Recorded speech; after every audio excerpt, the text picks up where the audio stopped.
to what is a guru. It begins with Krishna, or the Supreme Lord. Krishna himself is Adi Guru, the original spiritual master. Everyone is in the delusion of desire and hate. Everyone is in the delusion of identifying with this body, this birth. We take birth in a certain family, in a certain country, a certain place, and we very much identify with that birth situation. This is me. It is very much think, I was born here, I grew up here, these are my family members, this is what I know. But we were existing before birth, and we will also continue to exist after death. Bhagavad Gita explains that we are eternal beings, the soul is eternal. Now covered by this body, previously covered by another body. So each time when we enter into a new body, we forget everything about the previous one. Very few people remember their previous lives. And we become completely absorbed in this particular existence that we are in. And we forget our eternal nature. Bhagavad Gita reminds us of that eternal nature. It is saying, for example, Najayate Yativa Kadachin. It is saying that never was there a time when I was born, and never was there a time that when one dies. These things are not relating to the soul. Most of our life is dedicated to the needs of the body. Just like this educational institution is mainly organized for the needs of the body. We are basically here being educated so that we can take care of physical needs. Decent house, decent this, decent that. It's all relating to the needs of the body. Very little for the needs of the soul.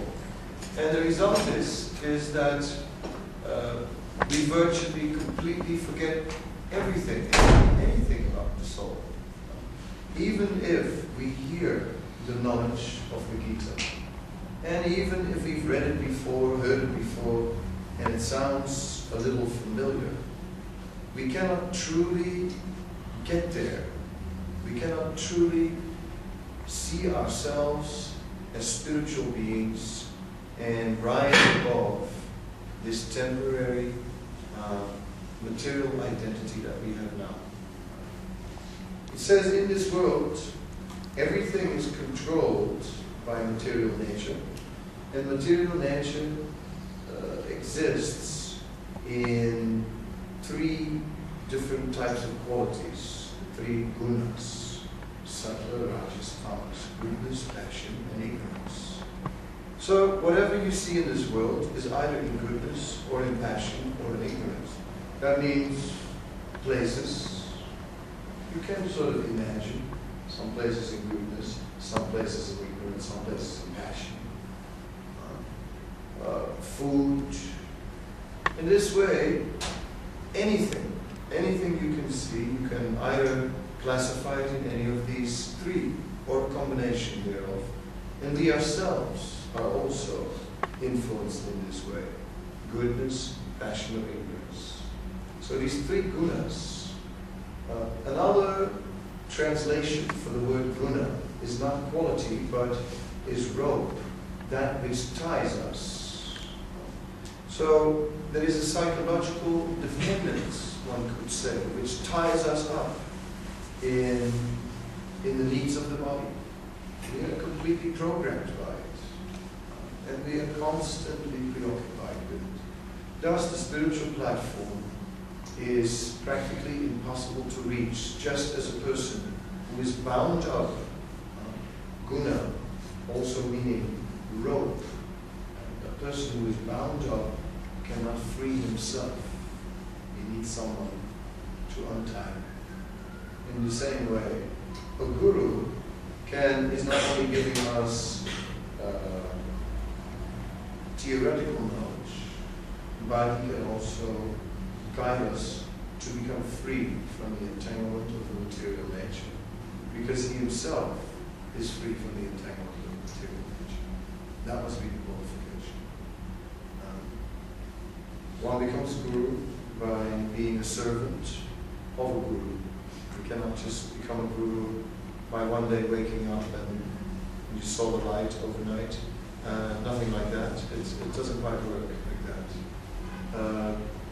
So a guru really is one who has been a dedicated servant of a guru who comes in the line of the teachings of the Supreme Lord. Thus Bhagavad Gita says, Evam Parampara Pratam Imam Rajasya Vidu, that this knowledge comes through a chain of a disciplic succession, a chain of gurus and disciples, one succeeding the others. And basically, the same knowledge is carried forward.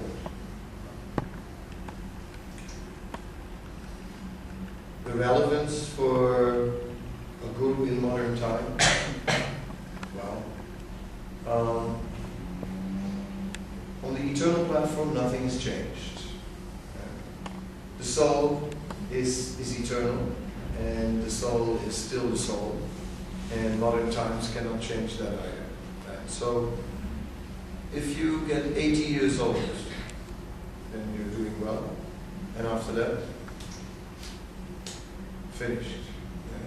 The body either goes to the worms, to in some places to vultures, in some places to the fire, ashes, or whatever. That's it. So, what's left is the soul. The soul's still there. So, whatever modern times relates to the body, doesn't relate to the soul. Thus, the question whether modern times has anything to do with accepting the Buddha or not is actually not a relevant question at all. Because when we deal with spiritual subject matter, we deal with spirit, the eternal spirit soul. So the Guru will not only teach us our eternal spiritual identity as eternal spiritual beings rather than this body, the body being a temporary vehicle, the soul being the driver within the vehicle. The Guru will also teach us how to have, as a spiritual being, an eternal connection with the Supreme Lord. We have it, but we don't see it. Everything is divine energy. Everything is the energy of the Supreme, wherever you go. Thus, you cannot go outside of the Supreme, but somehow or other we don't see. We feel ourselves quite separated. So, the Guru helps us to reawaken the consciousness that we are an eternal servant of the Supreme. That is his business. The scriptures offer a process for that. The idea is, well, a simple example I can give you in palmistry. You can look at your hand, and if you basically look at your hand, then you will see that the fingers have three sections.